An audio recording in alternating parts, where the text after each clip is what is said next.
അളിയ, നാളെ നീ പോയല്ലേ, നമുക്കൊന്ന് കൂടണ്ടേ? കൂടണം. അതിനൊരാളിന്റെ ആവശ്യം കൂടിയുണ്ട്.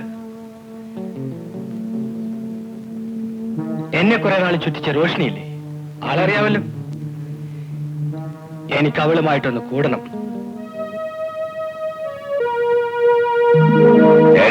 എന്റെ ഉന്നാരമോൻ കാപ്പുമുളയായിട്ട് വരുന്നു. എടീ, നിന്റെ കഴുത്തലും കാലൊക്കെ എവിടെങ്കിലും പൂട്ടി വെക്കാം, അല്ലെ മോൻ അടിച്ചോണ്ട് പോകും. അച്ഛാ, ഞാൻ അച്ഛനുമില്ല അമ്മയുമില്ല. സ്വന്തം ഭാര്യയുടെ ആഭരണങ്ങൾ കട്ടേണ്ട് പോയേണ്ട ഗതികേട് നിനക്ക് എന്താ ഉണ്ടായത്? നിങ്ങൾക്ക് ആർക്കും എന്നെ മനസ്സിലാക്കാൻ കഴിഞ്ഞിട്ടില്ല. ഇപ്പൊ മനസ്സിലായി. ഞാൻ വിചാരിച്ച മാതിരി കാര്യങ്ങൾ നടന്നിരുന്നെങ്കിൽ സംഭവിക്കാൻ ആവില്ലായിരുന്നു. അത് നടന്നില്ല. ഇപ്പൊ എന്ത് ചെയ്യാനാ? അപ്പൊ കരുതി കൂട്ടിയുള്ള പരിപാടിയായിരുന്നു. എന്തിനാടാ ഇതൊക്കെ? അമ്മേ, എന്റെ അനിയനും. മതി. എന്തായാലും നിന്റെ അനിയൻ പ്രദീപിന്റെ ഗുണം നിനക്ക് ഉണ്ടാകാൻ പോകുന്നില്ല. ചേട്ടന്റെ കല്യാണം കഴിഞ്ഞു. എന്താ ഇതുവരെ എന്റെ കല്യാണം നടത്തി തരാത്തതെന്ന് ഒരിക്കലെങ്കിലും അവൻ എന്നോട് ചോദിച്ചിട്ടുണ്ടോ? ഇല്ല. എന്താ കാര്യം? അവനൊരു പച്ച പാവം ആയതുകൊണ്ട്. അയ്യ, പച്ച പാവം. ഇനി എന്തിനാ അവൻ കല്യാണം കഴിക്കുന്നേ? എന്താ, അവൻ കല്യാണം കഴിച്ചാൽ കൊള്ളത്തില്ലേ? അവന്റെ സ്ഥാനത്ത് നീ ആയിരുന്നെങ്കിൽ എവിടെന്നെങ്കിലും ഒരു പെണ്ണിനെ കെട്ടിക്കൊണ്ട് വന്ന് ഇതിന്റെ മുകളിൽ താമസിപ്പിച്ചേനെ. അപ്പൊ നിങ്ങളെല്ലാം മനസ്സിലാക്കി കഴിഞ്ഞല്ലേ? ഓഹോ, ഇനി ഒന്നും പറയണ്ട. അമ്മേ, ഇനി ഒന്നും പറയണ്ട. എനിക്ക് നിങ്ങളെ ആരെയും വിശ്വസിച്ചിട്ട് കാര്യമൊന്നുമില്ല. ശൈലജേ, അവളെ വിളിക്കണ്ട. എന്താ? അവിടെ പോയി. എങ്ങോട്ട്? അവിടെ നാട്ടിൽ പോയി. ഒരു കള്ളന്റെ ഭാര്യയായിട്ട് അവൾക്ക് ഇവിടെ ജീവിക്കണ്ടെന്ന്. അയ്യോ, നിങ്ങൾക്ക് എന്തെങ്കിലും സൂത്രം പറഞ്ഞ് അവളെ ഇവിടെ പിടിച്ചു നിർത്തിക്കൂടായിരുന്നു? അതിന് കരാട്ടെ കയ്യാങ്കിൽ അറിയാവുന്നവരെ എങ്ങനെയാ പിടിച്ചു നിർത്തുന്നേ? മോനെ, അവള് ബസ് സ്റ്റാൻഡിലേക്കാ പോയിരിക്കുന്നത്. നീ ചെന്ന് അവളെ കയ്യും കാലും പിടിച്ചെങ്കിലും ഇനി കൊണ്ടുപോവാ. ചെല്ലേ. വീട്ടിലെത്താനുമ്പോ വേണം. അവിടെ അന്തൊക്കെ ഇപ്പോഴും നല്ല ആരോഗ്യമാ. നിന്റെ ഭാര്യ പുറത്താക്കാൻ വേണ്ടി ഞാൻ ഈ പരിപാടി കോപ്പിച്ചത്. എന്നിട്ട് ഇപ്പൊ പുറത്തായത് എന്റെ ഭാര്യ. നീ ഒറ്റ കാരണക്കാരൻ. ഓടിക്കാനും അറിയാൻ വയ്യ. ഒന്ന് മൂപ്പിച്ച് വിടണം. പിടിച്ചോ. ആ പകൽ പെൺകുട്ടിയെ തട്ടിക്കൊണ്ടുപോയി. ഇന്നലെ തിരുവനന്തപുരത്ത് PTP നഗറിൽ നടന്ന ഭീകര സംഭവം. ഇന്നലെ പട്ടാപ്പകൽ ഒരു ടിപ്ടോപ്പ് ആസാമി PTP നഗറിലുള്ള ഒരു വീടിനുള്ളിൽ കടന്നു ചെന്നു. അപ്പോൾ വീടിന്റെ ഉടമസ്ഥൻ ചാരുകസേരയിൽ പത്രം വായിച്ചുകൊണ്ടിരിക്കുകയായിരുന്നു. ഈ അവസരം പാഴാക്കാതെ അവൻ പതുക്കെ വീട്ടുടമസ്ഥൻ അറിയാതെ മുകളിലത്തെ മുറിയിലേക്ക് കടന്നുപോയി. മുകളിലെ മുറിയിലുണ്ടായിരുന്ന പെണ്ണിനോട്, നിങ്ങൾ ജോലി ചെയ്യുന്ന സ്ഥാപനത്തിന്റെ ഉടമസ്ഥ അത്യാസന്ന നിലയിൽ കിടക്കുകയാണെന്നും അന്ത്യശ്വാസം വലിക്കുന്നതിന് മുമ്പ് നിങ്ങളെ ഒരു നോക്ക് കാണണമെന്ന് ആവശ്യപ്പെട്ട് ഇരിക്കുന്നതായും അവളെ അറിയിച്ചു. അവൾ അത് വിശ്വസിച്ച് ഒരു ബലിയാടിനെ പോലെ അവനെ പിന്തുടർന്നു. അപ്പോഴും ആ വീട്ടുടമസ്ഥൻ ഇതൊന്നും അറിയാതെ പത്രം വായിച്ചുകൊണ്ടിരിക്കുകയായിരുന്നു. അതെന്തൊരു വായനയാടാ നാറി. അങ്ങോട്ടും ഇങ്ങോട്ടൊക്കെ പോകുന്ന ആരാണെന്ന് നോക്കണ്ടടാ കരുതേ. ഇവനെയൊക്കെ വായിക്കുന്ന പത്രം കൊണ്ട് ചെതയുണ്ടാക്കി അതിന്റെ പുറത്ത് വെച്ച് ദഹിപ്പിക്കണം. എന്തെങ്കിലും ആട്ടെ. പക്ഷെ വിധി വീട്ടുകാരുടെ രൂപത്തിൽ അവിടെ എത്തിയിട്ടും ആ ടിപ്ടോപ്പ് ആസാമി അവിടെ നിന്ന് രക്ഷപ്പെട്ടു.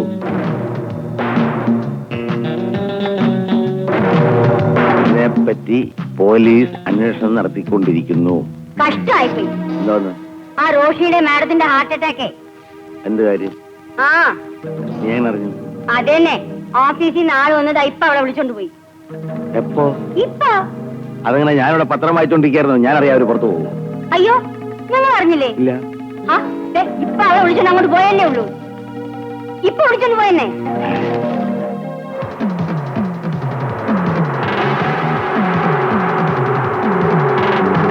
ഇതെന്താ? ഇതെവിടെ പോന്നു? ജനറൽ ഹോസ്പിറ്റലിലേക്ക്. അത് അവിടെയല്ലേ? അതെ. പിന്നെന്തിനാ ഇങ്ങനെ ചുറ്റുന്നേ?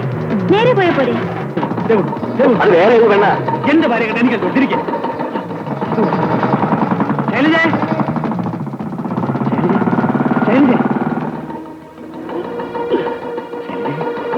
എന്നോടൊന്നും പറയണ്ട. ഞാൻ പറയാം. ചേട്ടത്തി പ്ലീസ്, ചേട്ടൻ ഒരു തെറ്റും ചെയ്തിട്ടില്ല. എന്റെ ഭാര്യ വീട്ടിൽ നിന്ന് പുറത്തിറക്കി കിട്ടാൻ വേണ്ടി ഞാനും ചേട്ടനും കൂടെ ഒപ്പിച്ചൊരു സൂത്രം അതൊക്കെ. പ്രദീപിന്റെ ഭാര്യയോ? ഇനി ഓരോ കള്ളത്തരങ്ങൾ പറഞ്ഞ് എന്നെ കൊടുക്കാമെന്ന് വിചാരിക്കണ്ട. അയ്യോ, സത്യമാണ് ചേട്ടത്തി, ഞാനാണ് റോഷിനി പോവാന്ന് വെച്ചത്. അവളെ നീ പിടിച്ചോടെ താമസിപ്പിച്ചു. ഇവൻ അവിടെ വരാനും വയ്യാണ്ടായി. അവളെ പുറത്തിറക്കാൻ വേണ്ടി ചേട്ടൻ ഒപ്പിച്ചിട്ട് വേലയല്ലേ ഇത്? നിന്റെ മാലയും വളയും ഞാനെടുത്ത് റോഷിയുടെ മുറി കൊണ്ട് വെച്ചതോളം സത്യ. പക്ഷെ എന്റെ കാലഘട്ടത്തിൽ ആ കിളിജോസിക്കാരനെ തട്ടിക്കൊണ്ടുപോയി. ഇതാണ് ഉണ്ടായത്. പാവം ചേട്ടനെ തെറ്റേറിക്കരുത് ചേട്ടത്തി. ചേട്ടത്തി വീട്ടിലേക്ക് വരണം. എനിക്ക് ഒന്നും പറയണ്ട, നീ സത്യം മനസ്സിലാക്കിയല്ലോ, അത് മതി. പ്രദീപ് നിൽക്കുന്നു. പ്രദീപ്, പ്രദീപ്, പ്രദീപ്, പ്രദീപ്, കാർ നിർത്തൂ. അത് വേറെ ഏതാണ്ട് പെണ്ണുങ്ങളാ. എന്റെ ഭാര്യ കണ്ട് എനിക്കറിഞ്ഞൂടെ? എന്തോ കുഴപ്പമുണ്ടല്ലോ. ഞാൻ വരാം. പ്രദീപ് പോയിട്ട് വരട്ടെ, നമുക്ക് വീട്ടിലേക്ക് പോകാം. നിങ്ങൾ പറഞ്ഞാൽ വന്നേക്കാം.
സർ, ഞങ്ങൾ സ്റ്റേഷനിലേക്ക് വരുന്ന വഴി റോട്ടിൽ കിടന്ന് ഇവന്മാർ രണ്ടുപേരും കൂടി ഭയങ്കര അടി കയ്യോട് തൂക്കിക്കൊണ്ടു പോന്നു. പറയുന്നത് കേട്ടിട്ടേ പെണ്ണ് കേസാ. സാർ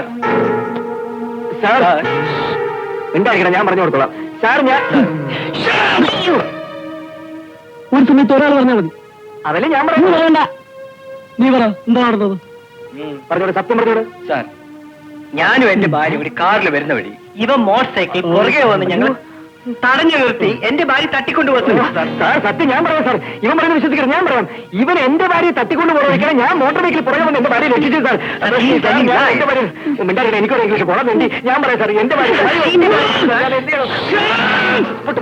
രണ്ടുപേരും ഇവിടെ വെച്ച് കൊന്നറിയാം. രണ്ടുപേർക്കും കൂടെ ഒരു ഭാര്യയുള്ളൂ. എന്റെ ഭാര്യ പോടാ പട്ടി. കോൺസ്റ്റബിൾ ചന്ദ്രനാഥാക്ക്. അയ്യോ, ആയിരം കുറ്റവാളികൾ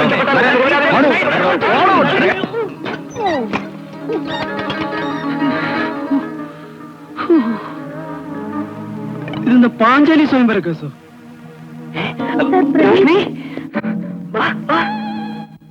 നീ ഇതുവരെ എവിടെയായിരുന്നു? ഇതെന്ത് പറ്റി രണ്ടുപേരും കൂടെ ഒരു- ഞാൻ പറഞ്ഞിട്ട് അവർക്ക് മനസ്സിലാവുന്നില്ല. നീ ഒന്ന് ചെന്ന് പറഞ്ഞോട്. സാറിന്റെ ഭാര്യ വന്നു, രോഷ്ണി. സാർ, ഞാൻ രോഷിനി, അദ്ദേഹത്തിന്റെ വൈഫാ. ഏത് ദേഹത്തിന്റെ? അദ്ദേഹത്തിന്റെ പ്രദീപിന്റെ ഏത് പ്രദീപ്? ബ്ലാക്ക് സെറ്റിട്ട ആള്. അയാൾ എന്നെ കടത്തിക്കൊണ്ട് പോകാൻ ശ്രമിച്ചു. ഏതാണ്? ആ താടിക്കാരൻ, അപ്പുറത്തേക്കുന്ന ആള്. എന്റെ മാഡത്തിന് ഹാർട്ട് അറ്റാക്ക് ആണെന്ന് പറഞ്ഞ് അയാൾ എന്നെ കടത്തിക്കൊണ്ട് പോകാൻ ശ്രമിച്ചു. ഭാഗ്യത്തിന് പ്രദീപ് പുറകെ വന്ന് രക്ഷപ്പെടുത്തി. അവര് തമ്മിൽ അടിപിടി കൂടുന്ന കണ്ടപ്പോ അടുത്ത വീട്ടിൽ നിന്ന് ആരെങ്കിലും വിളിച്ചോണ്ട് വരാമെന്ന് വിചാരിച്ചു പോയതാ. തിരിച്ചു വന്നപ്പോ അവര് പോലീസ് പിടിച്ചോണ്ട് പോയെന്ന് അറിഞ്ഞു. നേരെ പ്രദീപിന്റെ വീട്ടിലേക്ക് ഫോൺ ചെയ്തിട്ട് ഇങ്ങോട്ട് പോന്നു. സാർ ഞാൻ അപ്പോഴേ പറഞ്ഞില്ല ഞാൻ നിരപരാധിയാണെന്ന്. ഒന്നും ചെന്നേ, ഒന്ന് തുറന്നേ. ഇതൊരു കൺഫ്യൂഷൻ പിടിച്ച കേസാണല്ലോ. നിങ്ങൾ വിശദമായിട്ട് ഒരു സ്റ്റേറ്റ്മെന്റ് എഴുതി തരണം, എന്നിട്ട് ആലോചിക്കാം. കോൺസ്റ്റബിൾ, ഇവരുടെ സ്റ്റേറ്റ്മെന്റ് വാങ്ങിക്കൂ. റോഷിനി, എന്തായി? കുഴപ്പമൊന്നുമില്ല, പോലീസുകാർ തെറ്റിദ്ധരിച്ചതാ. അവൻ നിൽക്കുന്നു. എന്താ മോനെ ഇത്? എടാ റാസ്കൽ, നിന്നെ വിളിക്കണം. നിന്നെ തന്നെ വിളിച്ചത്. അച്ഛാ ലോഹിയൊക്കെ പിന്നെ പറയാം, ആദ്യം എന്നെ ഇറക്കി വിട്. പോലീസുകാരെ കൊണ്ട് കയ്യും കാലം നെല്ലൊടിപ്പിക്കണ്ട. വിവരദോഷി. ഞങ്ങളെയൊക്കെ വെട്ടിച്ച് കല്യാണം കഴിച്ചിട്ട് പെണ്ണിനെയും കൊണ്ട് സ്വന്തം വീട്ടിൽ തന്നെ ഒളിച്ചു താമസിക്കുക. എടാ, റോഷിനിയാണ് പെണ്ണെന്ന് പറഞ്ഞിരുന്നെങ്കിൽ എത്ര സന്തോഷത്തോടുകൂടി ഈ കല്യാണം ഞങ്ങൾ നടത്തി തന്നേനെ. അതിന് കാരണക്കാരി രോഷ്ണി തന്നെയാ. റോഷിനിയോ? ആ, അച്ഛനും ഒന്നും ഇല്ലാത്തൊരു അനാഥനെ മാത്രമേ കല്യാണം കഴിക്കുന്നു. രോഷ്ണിക്ക് ഒരേ നിർബന്ധം. 1000 കള്ളം പറഞ്ഞാലും ഒരു കല്യാണം നടത്താവുന്നതാണല്ലോ. അതുകൊണ്ട് ഞാൻ കള്ളം പറഞ്ഞു എന്റെ തന്തയും തള്ളയും ചത്തുപോയെന്ന്.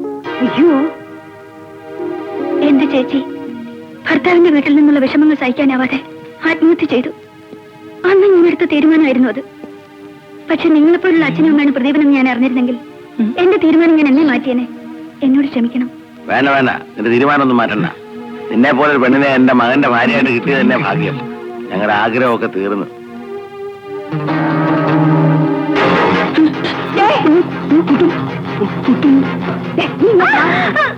നിങ്ങൾ എന്തായി കാണിക്കുന്ന? നിന്നെ ഏറ്റവും വലിയ ആഗ്രഹമല്ലേ സുമംഗലിയായിട്ട് തന്നെ മരിക്കണമെന്ന്. ആദ്യം നിന്നെ കൊല്ലും, എന്നിട്ട് ഞാനും ചാവും. മനസ്സിലായോ? എന്നെ കൊന്നിട്ട് നിങ്ങൾ മരിക്കുന്നുള്ളതിന് എന്താ ഒരു ഉറപ്പ്? ഉറപ്പോ? നിന്റെ താലി തൊട്ട് സത്യം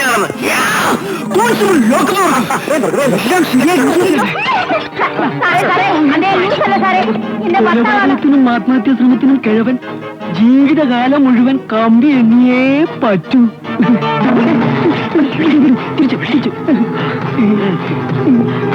ആ പ്രദീപേ, കുടുംബദ്രോഹി, നിന്നെ ഞാൻ കൊല്ലും. അതിനോട് പറഞ്ഞില്ല, ഇവനെ ഞാനിത് കൊല്ലും, എന്നിട്ട് ഞാൻ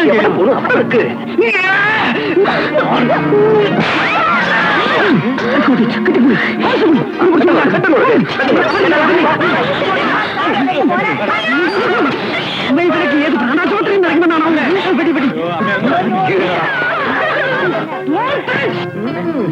ഒന്ന് തുറക്കാൻ എന്താ?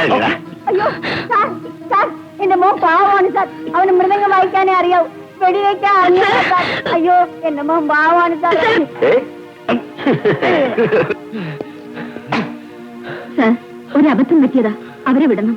ഞാനൊന്നും പറയണ്ട, ഞാനിവിടുന്ന് ആരെയും വിടില്ല. സാർ, ഇവർ ഓവർസീസ് ബാങ്കിനകത്ത് കയറി കൊള്ളയടിക്കാൻ ശ്രമിക്കായിരുന്നു. യവന്മാര് മൂന്നാമതിനെ കിട്ടി, ബാക്കിയുള്ളവന്മാർ ഓടിക്കളഞ്ഞു. യവന്മാരുടെ ചില പണിയായുധങ്ങളാ. നിന്നെയൊക്കെ ഒരു ബാങ്ക്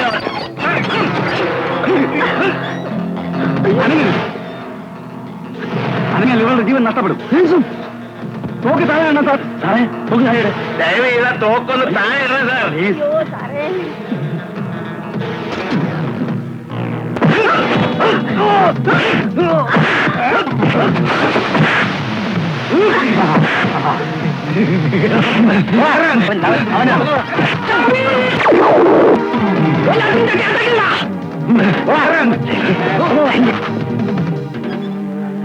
കസറി. Thank you. ഇനിയെങ്കിലും ഇവര് വിട്ടയക്കണം സാർ, പ്ലീസ് സാർ. വേഗം പോയി നിങ്ങൾ ഒരു വക്കീലിനെ കൂട്ടിക്കൊണ്ടുവരൂ. ജാമ്യത്തിൽ വിടാൻ പറ്റുമോ ഞാനൊന്ന് നോക്കട്ടെ. വഴിയിൽ എവിടെയെങ്കിലും കാണും, ചെല്ലേ. സുഭദ്രേ, ബാറിൽ പോയി നോക്കിയാൽ മതി. Everything finished. ആ ബാഗിനകത്ത് ടൈം ബോംബുണ്ട്. കൃത്യം 7 മണിക്ക് പൊട്ടും. നോക്കട്ടെ.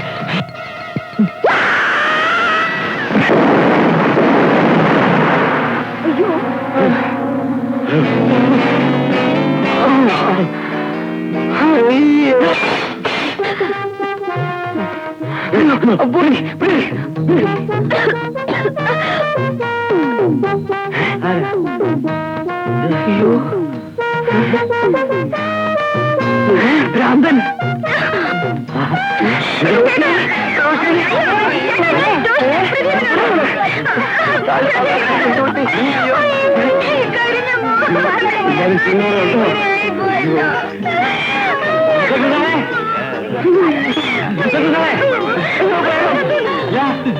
ഓട്ടോ